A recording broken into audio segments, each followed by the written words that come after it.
안녕하세요, 여러분. 서영서 선생님입니다. 오늘은 벌써 우리가 공부하는 15번째 시간인데요.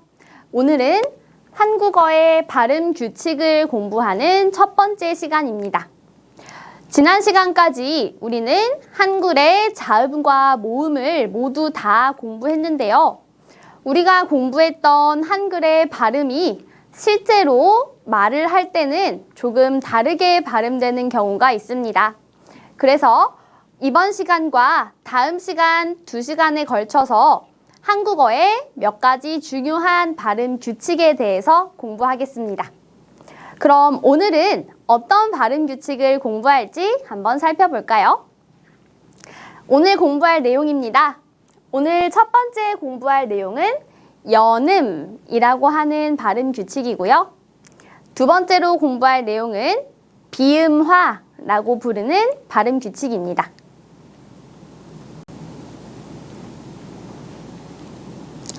지금까지 한글의 자음과 모음, 그리고 그것들의 발음을 모두 다 공부했는데요. 그럼 우리가 공부한 발음들을 생각하면서 이 문장을 한번 읽어볼까요? 이것은 어떻게 읽어요? 맞아요. 한. 계속 읽어봅시다. 국, 를, 공, 부, 합, 리, 다. 이렇게 우리가 한글의 음절을 하나씩 읽을 수 있도록 지난 시간까지 공부를 했습니다. 그럼 여러분, 이번에는 선생님이 이 문장을 한번 읽어볼게요. 그런데 글을 보지 않고 선생님의 발음만 한번 잘 들어보세요. 한국어를 공부합니다. 한국어를 공부합니다. 어때요? 방금 처음에 한 글자씩 읽었던 발음과 방금 선생님이 자연스럽게 한 문장을 읽었을 때의 발음이 조금 다른 것 같지 않나요? 왜냐하면 한국어는 글로 쓸 때와 말할 때의 발음이 다른 경우가 많이 있습니다. 그럼 방금 선생님이 이 문장을 어떻게 읽었는지 한번 살펴볼까요? 자, 이 글자를 볼게요. 한국어가 아니라 한국어. 그리고 합니다 라고 읽지 않고 합니다 라고 읽었습니다. 그리고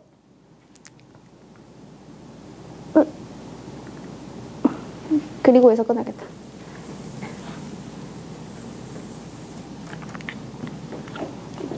계속 하겠습니다. 계속 할까요? 그냥 바로 할게요. 이거 붙여야겠다. 읽었습니다. 자, 그럼 왜 우리가 쓰기의 글자 그대로 읽지 않고 다른 소리로 발음하는 걸까요? 그리고 언제 어떻게 발음하는 것이 맞는 발음인지 이 질문에 대한 내용을 오늘 공부해 보려고 합니다.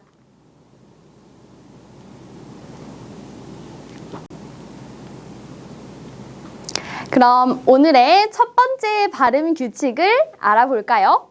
오늘 공부할 첫 번째 발음 규칙은 바로 연음이라는 규칙입니다. 연음 규칙은 소리를 이어서 발음해요 라는 의미인데요.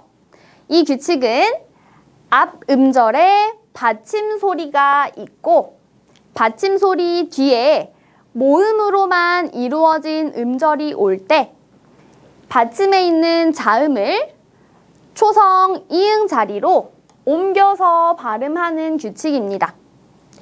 왜 이렇게 발음을 하냐면 한글의 음절 구조는 초성의 자리가 비어있는 것을 별로 좋아하지 않아요. 그래서 앞 음절에 있는 받침, 즉 종성의 자음을 빌려와서 비어있는 초성의 자리를 채워주는 것입니다. 그럼 아까 읽었던 문장에서 한국어라는 단어를 다시 한번 살펴보겠습니다.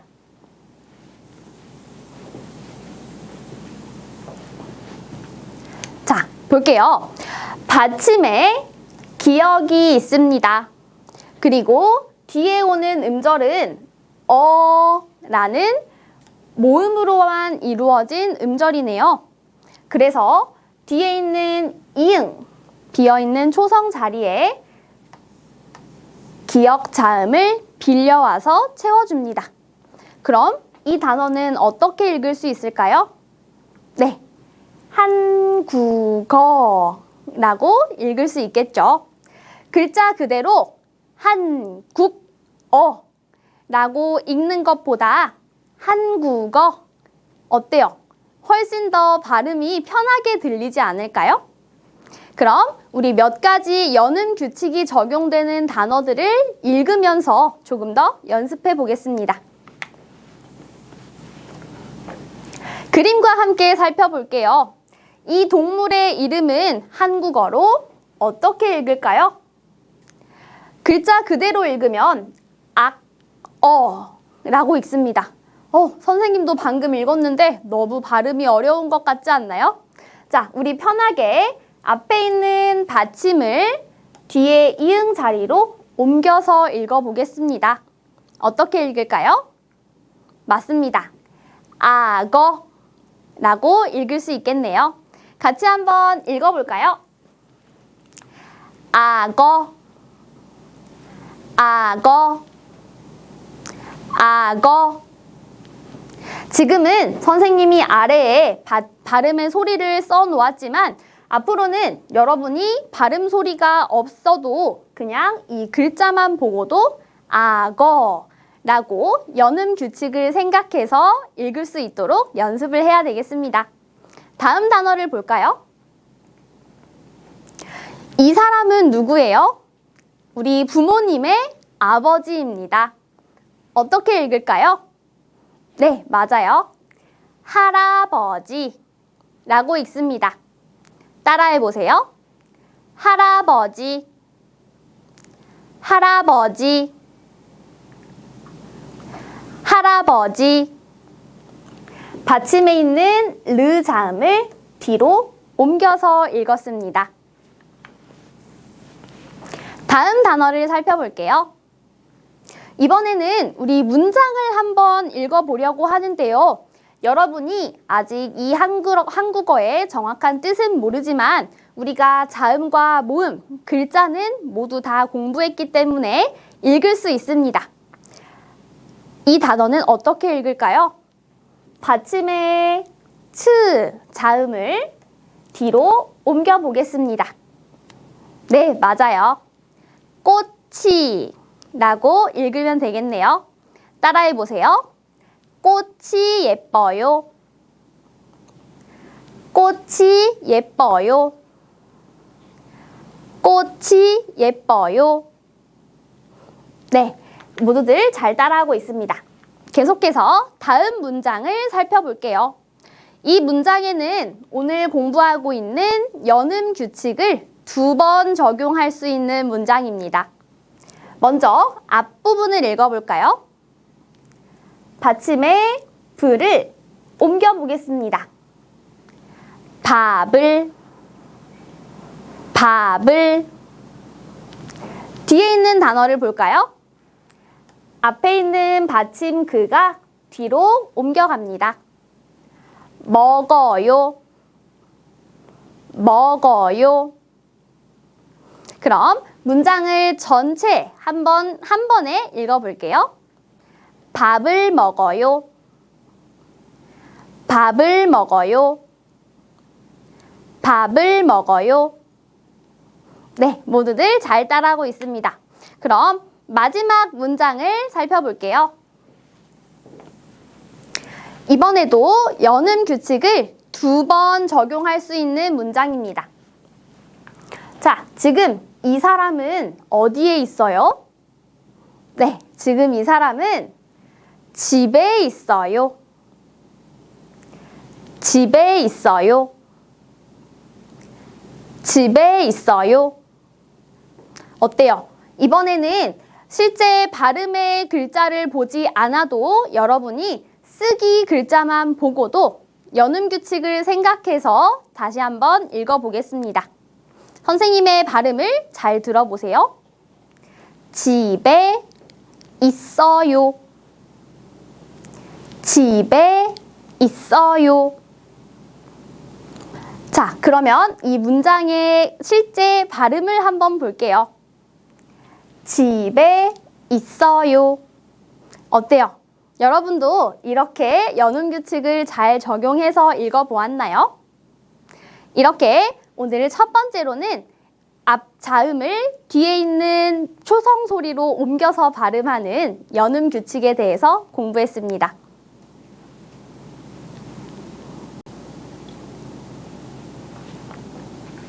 오늘의 두 번째 발음 규칙입니다. 오늘 공부할 두 번째 발음 규칙은 바로 비음화라고 부르는 발음 규칙인데요. 비음이라는 것은 코에서 나는 소리를 이야기합니다. 여러분, 우리가 자음을 공부할 때 코가 울리는 소리를 잘 들어보세요 라고 이야기했던 자음 몇 개가 기억나지요? 바로 여기에 있는 니은과 미음 그리고 이응 세 개의 자음이 바로 한국어의 비음입니다. 그래서 이 비음화라는 규칙은 원래는 비음이 아닌 다른 자음이 느와 무 비음을 만나서 비음으로 변하는 발음입니다. 선생님, 아까 비음에는 느, 무, 으 세 개가 있다고 했는데 왜 이응은 빠져 있나요? 라고 물어보는 학생도 있을 것 같은데요. 자, 여러분, 여기에 이응이 있으면 어떤 발음 규칙을 써야 되겠죠? 방금 전에 우리가 앞에서 배웠던 자음과 이응이 만나서 연음 규칙을 사용하게 됩니다. 그래서 비음화 규칙에서는 이응이 아니고 니은과 미음 두 개의 자음만 적용을 할 수 있습니다. 자, 이때 각각의 자음은 자기와 발음하는 위치가 같은 자음으로 바뀌게 되는데요. 그럼 어떤 자음이 어떤 비음으로 바뀌는지 자세히 살펴보겠습니다.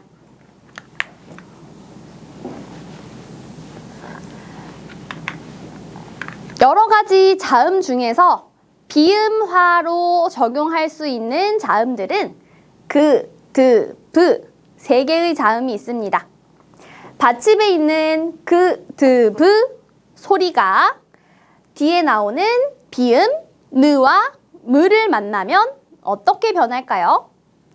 자, 먼저 그 소리를 보겠습니다. 그 소리는 발음하는 위치가 같은 응 소리로 바뀌고요. 드 소리는 비음을 만나서 발음하는 위치가 같은 느 소리로 바뀌게 됩니다. 그리고 마지막으로 브, 입술을 닫았다가 여는 소리였죠? 발음하는 위치가 같은 무 자음으로 바뀌게 됩니다. 그럼 우리 앞에서 읽어보았던 문장을 다시 한번 살펴볼게요. 방금 앞에서 한국어라는 연음 규칙을 공부했고요. 이번에는 뒤에 있는 단어를 살펴볼까요? 자, 받침의 자음이 뒤에 있는 비음 느를 만났습니다. 그래서 공부합니다 라고 읽는 것이 아니고 어떻게 읽어요? 네, 공부합니다 라는 비음 무로 바뀌었습니다. 이렇게 몇 가지 비음 규칙이 적용되는 단어들을 읽으면서 조금 더 연습해 보겠습니다.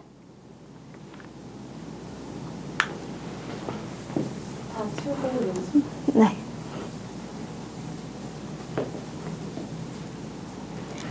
오늘 뭐가 막 판서가 많네. 글쎄. 또 있어요? 없어요. 자. 가겠습니다. 자, 그럼 우리 비음화를 적용해서 읽을 수 있는 단어들을 몇 가지 살펴보겠습니다. 여기에 무엇이 많이 있어요? 풀입니다. 풀을 다른 말로 식물이라고 읽습니다. 방금 선생님의 발음을 잘 들었나요? 어떻게 읽었어요? 식물 아니에요. 식물, 식물.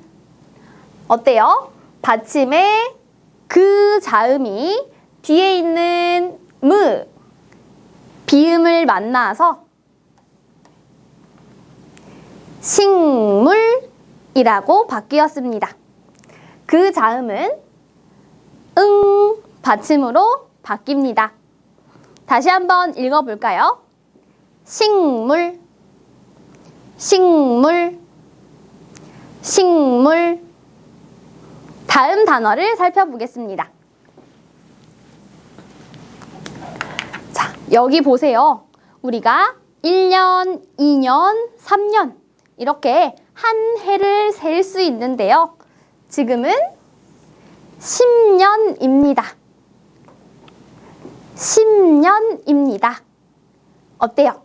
받침의 브 자음이 뒤에 있는 비음 느를 만나서 어떻게 바뀌었어요? 10년이라고 바뀌었습니다. 같이 한번 읽어볼까요? 10년, 10년, 10년. 네, 10이라고 쉬지 않고 심 이렇게 비음의 발음으로 발음하는 거 주의해 주세요. 다음 단어입니다. 비가 많이 옵니다. 비가 오는 물줄기를 빗물이라고 부릅니다. 선생님의 발음을 잘 들어보세요. 빗물, 빗물. 어때요? 선생님 여기는 드 자음이 아니고 스 자음이 와 있는데요. 라고 질문하는 학생이 있을 것 같은데요. 자, 우리가 지난 시간에 받침에 대해서 공부를 했지요. 받침에 스가 올 때는 소리는 으 소리로 발음합니다. 라고 공부했었습니다. 그래서 빗물 아니고 빗물이라고 읽습니다. 따라해 볼까요? 빗물, 빗물, 빗물. 네, 잘 따라했습니다. 계속해서 문장을 살펴보겠습니다. 여기에서 사람들이 무엇을 하고 있어요? 표를 받고 있어요. 이 장소는 표 받는 곳입니다. 이 단어를 잘 살펴보세요. 받침의 드, 그리고 뒤에는 비음이 만났습니다. 어떻게 읽어요? 표 받는 곳. 따라해보세요. 표 받는 곳. 표 받는 곳. 네, 잘 따라했습니다. 다음으로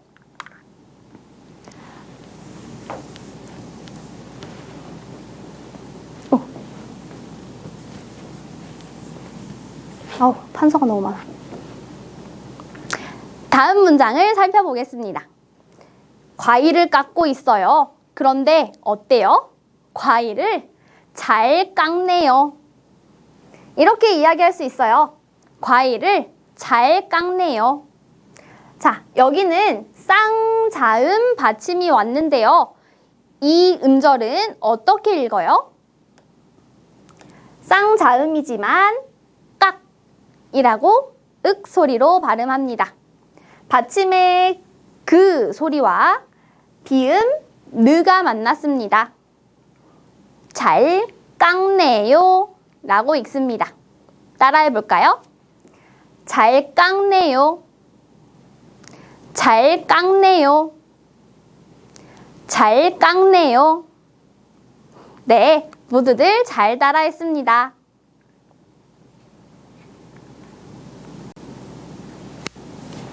그럼 오늘 공부한 내용을 정리해 보겠습니다.